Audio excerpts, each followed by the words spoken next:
মার্কিন president Donald Trump একটা শান্তি চুক্তি চাচ্ছেন এবং তিনি গতকালকের যে একটা স্ট্যাটাসে বলেছেন এরকম যে জেডি ভ্যান্স পাকিস্তানে আসার পরে পাকিস্তানের নিহারি এবং পায়ার প্রশংসা করেছেন।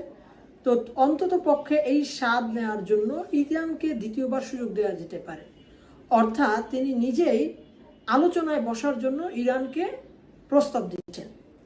অন্যদিকে যে আরেকটি বিষয় দেখা দিয়েছে সেটা হচ্ছে এই যে ইরানের শাহবাজ শরীফ আসার পরে এখন ইরানে পাকিস্তানের সেনাপ্রধান আসিম মুনির সফর এসেছেন।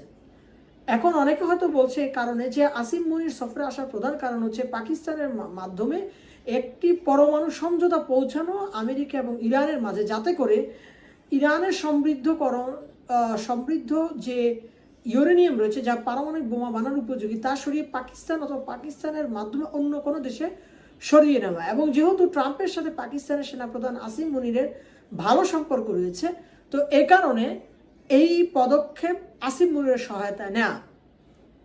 মূলত ট্রাম্প এই যে যুদ্ধবিরতির জন্য প্রায় মরিয়া হয়ে যাচ্ছেন তার দুটো কারণ, একটা হচ্ছে রাজনৈতিক কারণ এবং অর্থনৈতিক কারণ। দেশের অভ্যন্তরে এবং দেশের বাইরেও রাজনৈতিক এবং অর্থনৈতিক কারণ।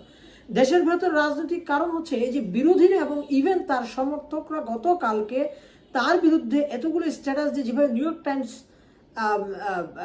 প্রকাশ করেছে যে তার সমর্থক পর্যন্ত তার সমালোচনায় নেমেছে। অন্যদিকে বিরোধী দলরা তো তার সমালোচনা করছে, কংগ্রেস অর্থ ছাড় করছে না এবং দেশের মানুষের জ্বালানি কেনার যে দাম, সে অর্থনৈতিক চাপ, অতিরিক্ত দামের কারণে তেল কেনার বা গ্যাস কেনার যে অতিরিক্ত অর্থনৈতিক চাপের কারণে তিনি সমর্থন হারাচ্ছেন এবং আগামী নির্বাচনে তিনি জিততে পারেন কিনা সেটি একটি সন্দেহের বিষয়। অন্যদিকে নেতানিয়াহু কোনোভাবেই যুদ্ধটা বন্ধ করতে চাচ্ছেন না। এখন আমেরিকা, প্রশ্ন হতে পারে যে আমেরিকা তো গতকালকে ব্লকেড দিয়েছে, অর্থাৎ আমেরিকা বলেছে যে ইরানের অনুমতি নিয়ে যুদ্ধজাহাজ পার হতে পারবে না, বরং তাদের অনুমতি নিয়ে যুদ্ধজাহাজ পার হতে হবে। তখন চীনের পররাষ্ট্রমন্ত্রী ডোনাল্ড তিনি বলেছেন যে চীনের সাথে ইরানের সম্পর্ক রয়েছে এনার্জি এবং যাতায়াতের। তো এই চুক্তিকে, ইরানের সাথে এই চুক্তিকে চীন সম্মান করে এবং চীনের জাহাজ যেন নিরাপদে পার হতে দেয়। এবং চীনের এই বক্তব্যের পর আজকে ট্রাম্প যেটা বলছেন সেটা হচ্ছে যে চীনের জাহাজের জন্য তিনি ব্লকেড যেটা ছিল এটা উন্মুক্ত করে দিয়েছেন এবং তিনি বলছেন যে চীন এতে করে খুশি হবে এবং আগামী মে মাসে তিনি যখন চীনে ভ্রমণ করতে যাবেন তখন প্রেসিডেন্ট শি জিনপিং তাকে হয়তো জড়িয়ে ধরে আলিঙ্গন করবেন। এবং তিনি শুধু এতেই থেমে নেই তার স্ট্যাটাস, তিনি বলছেন যে তিনি এ পর্যন্ত এই যুদ্ধের বিষয়ে তিনি বলছেন এই পর্যন্ত তিনি 9টি যুদ্ধ থামাতে সক্রিয়ভাবে ভূমিকা রেখেছেন এবং জাতি তাকে নোবেল দেওয়া উচিত। তাহলে এই পরিস্থিতিতে একজন সিদ্ধান্তহীন প্রেসিডেন্টের হাতে পড়ে মার্কিন রাজনৈতিক এবং অর্থনৈতিক প্রভাব প্রতিপত্তি বিশ্বব্যাপী হ্রাস পাচ্ছে। অন্যদিকে আরেকটি বিষয় যে এই যুদ্ধ বন্ধ না করার পেছনে নেতানিয়াহু এবং ইসরায়েল সক্রিয়ভাবে কাজ করছে। এখন ট্রাম্পকে যদি যুদ্ধ বন্ধ করতে হয় তাহলে দুটি পদক্ষেপ নিতে হবে। এক, ইরানের পরমাণু সমৃদ্ধকরণ বিষয়টা বন্ধ করতে হবে। দুই নেতানিয়াহুকে কনভিন্স করতে হবে। এখন নেতানিয়াহুকে কনভিন্স করাটা খুবই একটা জটিল বিষয়। তবে হ্যাঁ, আলোচনায় এটুকুন অগ্রগতি হচ্ছে যে লেবাননকে এই যুদ্ধবিরতির মাঝে নিয়ে আসা হয়েছে এবং হরমুজের যে হঠাৎ করে বন্ধ থাকাটা, হঠাৎ করে ব্লকেড, এই আমেরিকান প্রদত্ত ব্লকেড, অর্থাৎ ইরান ব্লকেড দিল, এরপরে আমেরিকা প্রতিবন্ধকতা সৃষ্টি করে মনে হচ্ছে ইরানকে আমেরিকা অনুসরণ করছে।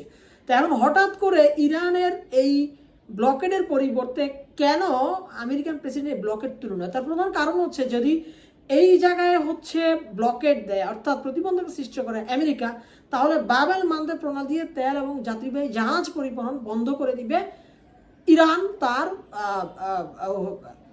এলাই হুতিদের মাধ্যমে। যদি হুতিরা এই অঞ্চলে বন্ধ করে তাহলে টোটাল 30% যে তেলের সরবরাহ সাপ্লাই চেন তা ব্যাহত হবে এবং এলএনজি যে সাপ্লাই চেন তা সারা বিশ্বব্যাপী মুখ থুবড়ে পড়বে। তাহলে এই অবস্থায় কখনোই এই বিশ্ব অর্থনীতির বন্ধু রাষ্ট্রদের মন কোনোভাবেই রক্ষা করা সম্ভব নয় ট্রাম্পের পক্ষে। ফলে ট্রাম্প বাধ্য হয়ে কিন্তু এই ব্লকেড তুলে নিতে বাধ্য হয়েছেন। আরেকটি বিষয় যে চীন কি এমন চাপ দিল যে চাপের কারণে আমেরিকা এই ধরনের সিদ্ধান্ত নিতে বাধ্য হলো? প্রথমত হচ্ছে চীন আগামী মে মাসে চীনে ভ্রমণ করার কথা মার্কিন প্রেসিডেন্ট। এর আগে দুই দেশ অনেক শুল্ক যুদ্ধ করেছে, অর্থাৎ ট্যারিফ ওয়ার হয়েছে, পরস্পর শুল্ক যুদ্ধ হয়েছে, কিন্তু দেখা গেছে যে এতে করে আমেরিকান ব্যবসায়ীরাই বেশি ক্ষতিগ্রস্ত হয়েছে এবং আমেরিকান ভোক্তারা বেশি দামে খাদ্যপণ্য এবং ভোগ্যপণ্য কিনতে বাধ্য হয়েছে। তো এই শুল্ক যুদ্ধ যেহেতু চীনের সাথে কাজ করছে না, আবার চীন অনেকগুলো বন্ড কিনে রেখেছে আমেরিকান সেন্ট্রাল ব্যাংকে, এবং চীনের সাথে সুসম্পর্ক হলে যে আমেরিকার অর্থনৈতিক যে অস্থিরতা সেটা কিছুটা লাভবান হবে, এটা তিনি দেখাতে পারবেন। এ কারণে ট্রাম্প আসলে বলেছেন যে চীনের জন্য হরমুজ প্রণালী উন্মুক্ত করে দিয়েছেন, চীন খুশি হবে এবং ভবিষ্যতে আর কোনোদিন মার্কিন প্রেসিডেন্ট ডোনাল্ড ট্রাম্প হরমুজ প্রণালীতে হচ্ছে তিনি প্রতিবন্ধকতা বা ব্লকেড তিনি দিবেন না।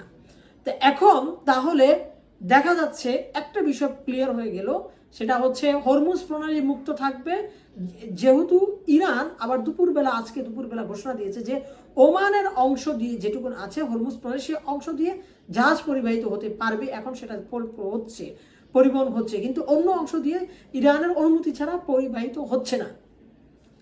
আবার ইরানের যে পরিস্থিতি সেটা হচ্ছে ইরানের একজন প্রফেসর যিনি এই আলোচনায় অংশগ্রহণ করেছিলেন, তিনি হচ্ছেন মারান্ডি, তিনি বলেছেন যে আলোচনায় সর্বৈক্যমত না পৌঁছালে পাকিস্তানে যাওয়া ইরানি আলোচকদের বিমানে হামলা করার কথা ছিল। এ কারণে তারা কোনো মতে যে কাজটা করেছেন সেটা হচ্ছে যে আফগানিস্তানের সীমান্ত ঘেঁষা শহর পাকিস্তানের মাঝার শহরে হচ্ছে বিমানে জরুরি অবতরণ করেছেন, বিমান পরিবর্তন করে তারপরে তারা সেখান থেকে 700 কিলোমিটার ট্রেনে গিয়েছেন, এরপরে 300 কিলোমিটার বাসে ভ্রমণ করে তারা হচ্ছে ইরানে এসেছেন।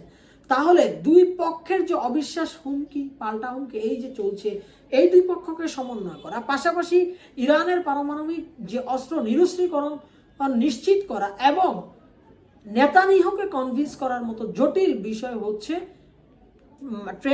মার্কিন প্রেসিডেন্ট ট্রাম্পকে সামলাতে হচ্ছে। এবং এমতো অবস্থায় এই সমন্বয় হওয়া ছাড়া কোনোভাবেই যুদ্ধবিরতি আর বাড়তে পারবে না বা বাড়ার ক্ষেত্রে একটা সমস্যা দেখা যাচ্ছে। তবে আলোচনা এটুকুন অগ্রগতি হয়েছে, যেটা বোঝা যাচ্ছে যে উভয় পক্ষই আলোচনা করতে প্রস্তুত এবং উভয় পক্ষ হয়তো বুঝতে পেরেছে যে আসলে যুদ্ধ করে জেতার মতো পরিস্থিতি আসলে কেউ নেই। দেখা যাক, সময় বাকিটা বলে দিবে।